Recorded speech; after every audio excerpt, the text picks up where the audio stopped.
नमस्कार, बहुत स्वागत है सभी दर्शकों का। मैं मीरा राजपूत। क्या महाराष्ट्र में अब वही होने जा रहा है जिसका अंदेशा लगाया जा रहा था नतीजों के तुरंत बाद कि जैसी सीटें शिंदे की आई हैं, जैसी सीटें अजीत पवार की आई हैं और जैसी सीटें भाजपा की आई हैं, कहीं ना कहीं टकराव की स्थिति दिखाई देगी। क्योंकि कल रात से एक बहुत बड़ी खबर लगातार वायरल है, हर टीवी चैनल पर यह सुर्खियां बटोर रही है। यह खबर कि एकनाथ शिंदे अमित शाह जी से बैठक करने के तुरंत बाद अपने गांव चले गए, गांव सतारा चले गए। और यह कहा जाता है कि जब जब एकनाथ शिंदे सतारा जाते हैं तो कोई ना कोई महत्वपूर्ण फैसला लेने के लिए जाते हैं। क्योंकि जैसे ही बैठक हुई उसके तुरंत बाद एकनाथ शिंदे का यह कहना और यह खबरें निकल करके सामने आना कि वो अपने गांव के लिए निकल चुके हैं। इससे बड़ा फैसला क्या होगा? आप सोचिए कि महाराष्ट्र का मुखिया चुना जाना है और एकनाथ शिंदे घर जा रहे हैं। उनको यह भी पता है कि विपक्ष इस पर हमलावर रहेगा, कोई कदम मैं उठाऊंगा तो कहीं ना कहीं सुर्खियों में बनूंगा। अगर उन्हें पता है उसके बीच भी वो ऐसा कर रहे हैं तो क्या साफ तौर पर नाराजगी दिखा रहे हैं एकनाथ शिंदे? क्योंकि एक और बड़ी खबर निकल करके सामने आई है, उन्हीं के ही पार्टी के नेता ने यह कहा है कि एकनाथ शिंदे इस फैसले से खुश नहीं है। और उन्हीं के ही पार्टी के नेताओं ने यह कहा है कि जब जब एकनाथ शिंदे अपने गांव जाते हैं तो बड़ा फैसला लेते हैं। मैं सबसे पहले आपको एकनाथ शिंदे की पार्टी के नेता का ही बयान सुनाना चाहती हूं। देखिए जरा स्क्रीन पर क्या लिखा हुआ है, ये जनसत्ता के हवाले से मैं आपको खबर बता रही हूं।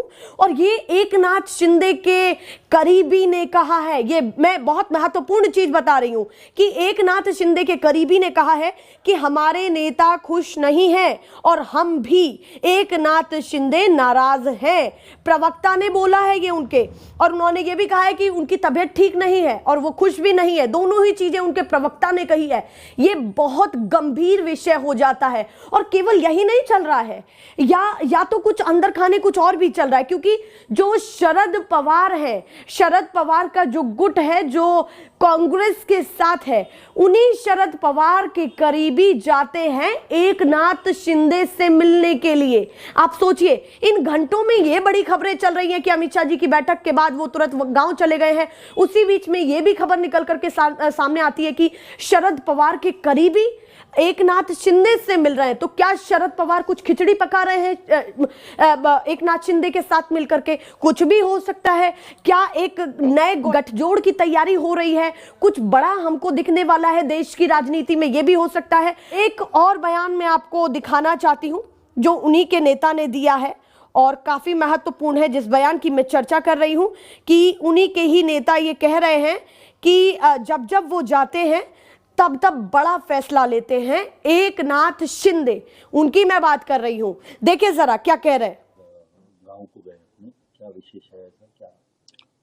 नहीं, सीएम साहब ऐसी जो भी राजकीय पेच प्रसंग आता है या तो उनको लगता है कि अपने को सोचने के लिए वक्त चाहिए तो वो उनका गांव को प्रायोरिटी देते हैं। दरेगांव जाते हैं, वहां ना उनका मोबाइल लगता है ना कुछ लगता है।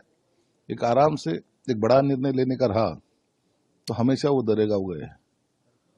शायद आज वो गए हैं, कल शाम तक कुछ तो निर्णय वो लेंगे जरूर। बड़ा निर्णय होने जा रहा है, बड़ा निर्णय तो लेंगे जरूर। देखा आपने कि क्या कहा एकनाथ शिंदे के करीबी ने। करीबी लगातार बयान दे रहे हैं। क्या इसीलिए बयान दे रहे हैं कि सामने से चेता रहे हैं? और एकनाथ शिंदे का क्या मतलब है कुछ घंटों पहले शरद पवार के करीबियों से मिलने का? हालांकि इस मीटिंग को यह कहा जा रहा है कि कुछ व्यक्तिगत काम था और इसीलिए मुलाकात हुई है, क्योंकि जो करीबी मिले हैं उन्होंने ये कहा है। पर राजनीति में कुछ भी ऐसे ही नहीं होता है, वही नहीं होता है कुछ भी। इसी बीच में मैं कुछ महत्वपूर्ण आपको दिखाना चाहती हूं जो इंडिया टीवी के हवाले से बता रही हूं। कुछ बिंदु जिन पर ध्यान देना बेहद जरूरी है। पहला बिंदु जिस पर गौर किया जाना चाहिए कि मंत्रालय को लेकर के माथापच्ची के बीच सतारा गए शिंदे, जो खबर हमने आपको बताई। दूसरा बिंदु, गृह मंत्रालय को लेकर प्रेशर बना रहे हैं शिंदे। गृह मंत्रालय को लेकर के प्रेशर बना रहे शिंदे। ये मैं इंडिया टीवी के हवाले से बता रही हूं, जो खबरें निकल करके टीवी चैनल से सामने आ रही हैं कि क्या क्या वजह है एकनाथ शिंदे के नाराज होने की। तीसरा बिंदु, तबीयत खराब होने के बावजूद पैतृक गांव गए, ये काफी महत्वपूर्ण है। जब तबीयत नासाज है तो कहीं ना कहीं आप मुंबई भी रुक सकते हैं। मुंबई वो पहुंचे, अमित शाह जी की बैठक खत्म हुई, वो सीधे मुंबई पहुंचे। तीनों बड़े नेता देवेंद्र फडणवीस, एकनाथ शिंदे और साथ में अजीत पवार, तो तीनों वहां पर गए और तीनों को जाने के बाद कहीं ना कहीं उनकी तबीयत खराब थी तो वो मुंबई भी रुक सकते थे और उसके बाद तुरंत जाना, ये काफी महत्वपूर्ण है, जिसको पॉइंट आउट इंडिया टीवी ने किया है। चौथा बिंदु जिसकी मैं बात करूं, अमावस्या को पैतृक गांव में खास पूजा है। यह भी रीजन हो सकता है कि खास पूजा है इसलिए गए हैं, पर उन्हें यह भी पता है कि अगर इस समय मैं जाऊंगा तो उसका कहीं ना कहीं क्या प्रभाव पड़ने वाला है। तो एकनाथ शिंदे ऐसे भी नहीं है कि दिमाग के इतने कच्चे हैं, यह भी काफी महत्वपूर्ण चीज है। पांचवा बिंदु जिसकी मैं बात कर रही हूं कि रविवार को मुंबई लौटेंगे एकनाथ शिंदे, कि यह बताया जा रहा है कि अब वो अपने गांव गए और उसके बाद लौटेंगे और बैठक की जाएगी। पर महत्वपूर्ण यह है कि करीबी ये क्यों कह रहे हैं कि एकनाथ शिंदे नाराज है। कोशिश की जा रही है महायुति गठबंधन के द्वारा कि कहीं ना कहीं जो नाराजगियां हैं वो खत्म हो, पर 3-3 घंटे बैठक होती है। आज 8वां दिन है, आप सोचिए 8 दिन में मुख्यमंत्री के चेहरे का चयन नहीं किया जा रहा है। ये कितनी महत्वपूर्ण बात है। जबकि एकनाथ शिंदे ये कह रहे हैं कि बीजेपी जो डिसाइड करेगी मैं वो करूंगा। तो फिर कहां पेच फंसा हुआ है? क्या एकनाथ शिंदे ये चाह रहे हैं कि सीएम की कुर्सी किसी और को मिले तो मुझे ऐसा पद मिले जो मेरी गरिमा को बना करके रखे? ये भी चीजें हैं, क्योंकि मुख्यमंत्री से उप मुख्यमंत्री बन जाना, उप मुख्यमंत्री से मुख्यमंत्री बन जाना, दोनों में बहुत फर्क है। ये महत्वपूर्ण चीजें हैं कि मुख्यमंत्री से उप मुख्यमंत्री के पद पर आना, जिनका रौला शौला बीच में चलता था वो किनारे दाएं या बाएं दिखेंगे तो महत्वपूर्ण तो हो ही जाता है। तो कहीं ना कहीं ये खबरें तूल पकड़ रही हैं और इसी को लेकर के अब सीधे संजय राउत ने घेर लिया है, जो महाविकास आघाड़ी के गठबंधन के हिस्सा हैं। वो क्या कह रहे हैं? वो लगातार बयानबाजी कर रहे हैं। उन्होंने तो पहले यही सवाल उठा दिया कि ये सरकार जनता के द्वारा नहीं चुनी गई है, जनता का कुछ और फैसला था। और अब वो सवाल ये उठा रहे हैं कि जब बीजेपी के पास बहुमत है, अगर बीजेपी चाहे तो अपने बहुमत पर भी अजीत पवार के साथ सरकार बना सकती है। जब शिंदे ये कह रहे हैं कि कोई दिक्कत नहीं है, तो क्यों चयन नहीं किया जा रहा? संजय राउत सीधे घेरते हुए नजर आ रहे हैं। लगातार एक के बाद एक उनके बयान निकल करके सामने आ रहे हैं। देखिए जरा कि क्या कह रहे हैं संजय राउत।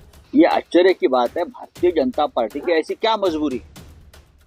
इतनी बड़ी पार्टी, नरेंद्र मोदी जी, अमित शाह जैसे बलशाली नेता, जो अगर उनका कोई आदेश आता है तो सब मानते हैं, मानना पड़ता है, लोग उनसे डरते भी हैं।